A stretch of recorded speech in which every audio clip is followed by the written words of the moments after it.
मेरा कुछ भी नहीं, सब कुछ इन्हीं का ही है।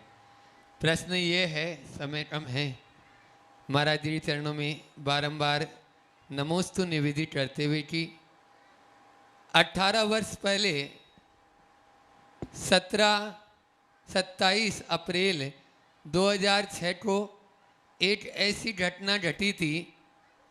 हमने छेडाला में पढ़ा या अन्य शास्त्रों में पढ़ा, 80 प्रहारण अर्गावतारण में सदा समता धरें। लेकिन पूज्यवर गुरुवर आपको देखकर उस समय वह 60 ऐसी पंक्तियाँ चरितार्थ हुई। उस घटना से दुलियान वाले यहाँ बैठे हैं, परिचित भी होंगे। मैं सभी श्रोताओं की ओर से आपके चरणों में बारंबार निवेदन करते हुए यह प्रश्न करना चाहता हूँ कि महाराज जी उस समता का राज क्या है, वो हमें भी बताने की कृपा करें। देखिए, आज मुझे बेहद प्रसन्नता है। प्रसन्नता इसलिए है क्योंकि वो ब्रह्मचारी रोहित को संधान सागर के रूप में अपने बाजू में देखा। लगातार 10 वर्षों तक हमारे साथ रहे हैं। शंका समाधान की शुरुआत भी इन्हीं ने लाइव के रूप में कराई। और अब आज आप देख रहे हैं मेरे दोनों ओर, एक और संधान सागर जी हैं और दूसरी ओर निर्वेक सागर जी, जिनका पिछले वर्ष चातुर्मास भी सम्मेद शिखर जी में ही हुआ था, अब पुनः हमारे साथ है। ये बहुत अच्छी बात है। और संघ के पांचों क्षुल्लक जी तो हमारे साथ हैं ही, ब्रह्मचारी गण भी यथावत साथ चल रहे हैं, बहुत अच्छी बात है। महाराज जी ने अभी जिस प्रसंग का स्मरण कराया, प्रसंग तो इनको कल रखने का भाव होगा, पर कल शंका समाधान का कार्यक्रम कुछ तकनीकी कारणों से बीच में स्थगित करना पड़ा।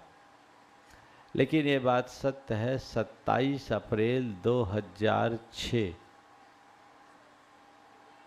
एक ऐसा प्रसंग मेरे जीवन का घटित हुआ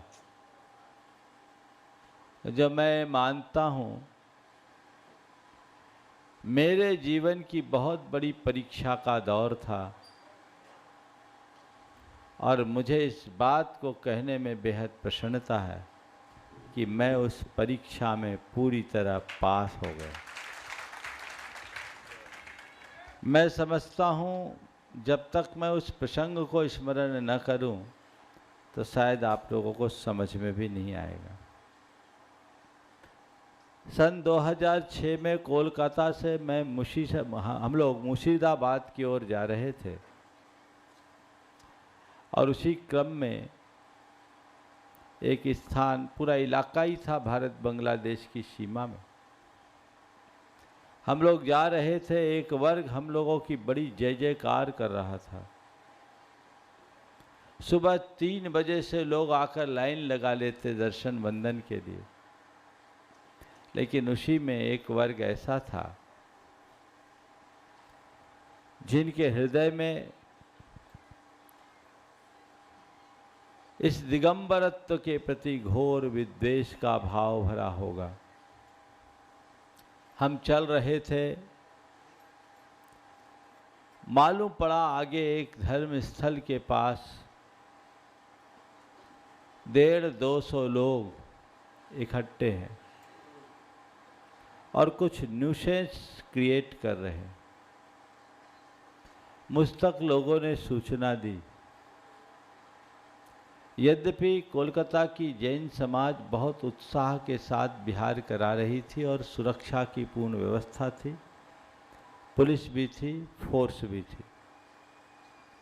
मुझसे जब कहा कि 150-200 लोग हैं, मैंने सबसे कहा कि चलो हम लोग आगे चलते हैं, हमें किसी प्रकार का प्रतिवाद नहीं करना, आगे बढ़े। जब करीब 1 फरलांग की दूरी बची तो पता लगा वहाँ 150-200 लोग नहीं, 1500 से 2000 लोग खड़े। उस समय हमारे सामने और कोई स्थिति नहीं थी, हम लोग आगे बढ़े।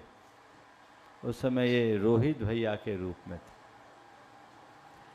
और मैं प्रायः जब चलता हूँ तो जाप पाठ आदि कराते रहता।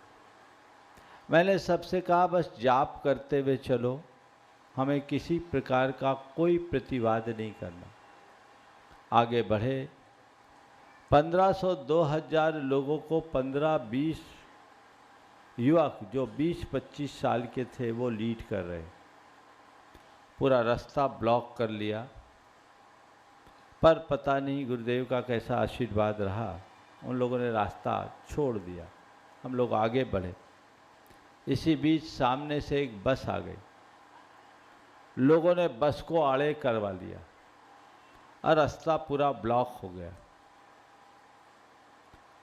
लोगों के हाथ में घातक अस्त्र थे। ये तो आप सबका पुण्य है कि आज मैं आप सबके बीच हूं, नहीं तो मेरी बोटियां उस दिन उधड़ जाती। हमारे साथ जितने लोग थे उन सब के साथ उनने मारपीट की। मुझे उस समय मेरे साथ करीब 60-70 लोग थे, कोलकाता के और मुर्शिदाबाद के, और महिलाओं की दाद देनी होगी, उनने मुझे घेर लिया 3 घेरे में। पुरुषों के बाद महिलाओं का घेर था। मैं अंदर से सुरक्षित था, लेकिन वो लोग बड़े प्रचंड रूप में थे। हमारे बीच के लोग कुछ समझाने की कोशिश कर रहे थे, लेकिन एक मॉब था। इसी बीच रास्ता बना। मैं देख रहा हूं, मेरे मन में न भय हुआ न क्षोभ। मेरे मन में केवल एक ही विचार आया कि यदि इस काया का अंत इसके हाथ आज होना है तो होगा, पर मेरा तो कुछ होने वाला नहीं। मेरा एक प्रदेश भी इधर से उधर नहीं होगा। जो हो रहा है मुझे केवल जानना और देखना है। मेरे मानस में आचार्य कुंदकुंद की एक गाथा बार बार उभर रही थी। छिज्जदुआ भिज्जदुआ निज्जदुआ अहो जादु विप्पलयम जम्हा तम्हा गच्छदु तहा बिना परिगहो मच्छ। मैं बस जान रहा था, देख रहा था। मेरे चेहरे पर सहज मुस्कान थी। इसी बीच लोगों ने रास्ता बनाया, और ये और एक इनके साथ एक युवक था जीतू, दोनों ने मुझे पकड़ करके दौड़ लगा दी। लगभग 400 मीटर ये लोग दौड़ लगाए। इस बीच किसी ने एक पट्टे से मुझे मारा और एक पत्थर मेरे सिर पर पड़ा। सिर फूट गया। मैंने हाथ लगाया, खून की धारा। उसी स्थिति में 4.5 किलोमीटर तक चलना और शेष था। हालांकि तब तक पुलिस प्रशासन मुस्तैदी के साथ जुड़ गया। छावनी बन गई। हम लोग वहाँ पहुँचे। सबकी हालत बदहवास सी थी। वहाँ पहुंचकर मैंने पहले एक एक की खबर ली, गुरुदेव को संदेश पहुंचाया, तब 7:45 बजे अपना उपचार करवाया। कुछ खास नहीं हुआ। डॉक्टरों के अनुसार 3 टाँके लगने थे, मैंने कोई टाँका नहीं लगाया, लेकिन ठीक हो गया।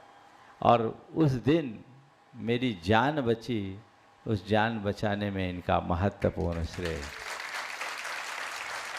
अगर ये लोग दौड़ नहीं लगाए होते, मुझे उठाकर कहाँ से इनमें ताकत आ गई, हनुमान की तरह भागे। घटना घटी। उसके बाद बहुत सारी बातें हुई। प्रशासन ने अपनी कार्यवाही की, बहुत लोगों की गिरफ्तारियां हुई, और उसके बाद उसके कुछ परिणाम भी आए। लेकिन कुल मिलाकर जब मैंने गुरुदेव को ये संदेश दिया, तो गुरुदेव ने पहले तो सारा हाल साल समाचार पूछा, आशीर्वाद दिया। वो बोहरी बंद में थे।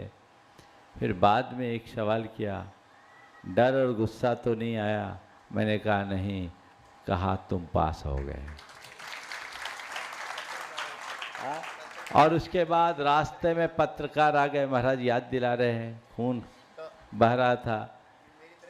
हाँ, वो पत्रकार आए, मुझसे बाइट ले रहे थे, आप क्या कहना चाहेंगे? मैंने कहा मैं कुछ नहीं कहना चाहूँगा, ये सब खबरें मत फैलाओ, इससे क्षोभ बढ़ता है।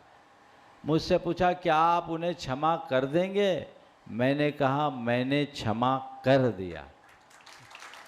और ये मैसेज पूरे बंगाल में फैला था।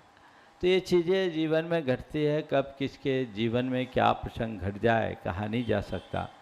लेकिन जिसके हृदय में अध्यात्म का बल होता है, तत्व ज्ञान होता है, वही इन सब परिस्थितियों से बाहर निकल पाता है।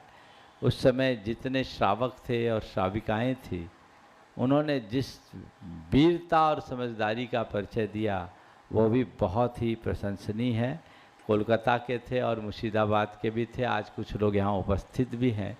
तो ये संयोग था और ये निकल गया, लेकिन इसके बाद फिर कभी किसी साधु पर उस रास्ते में उपसर्ग नहीं आया। वो अंतिम उपसर्ग था जो निकल गया।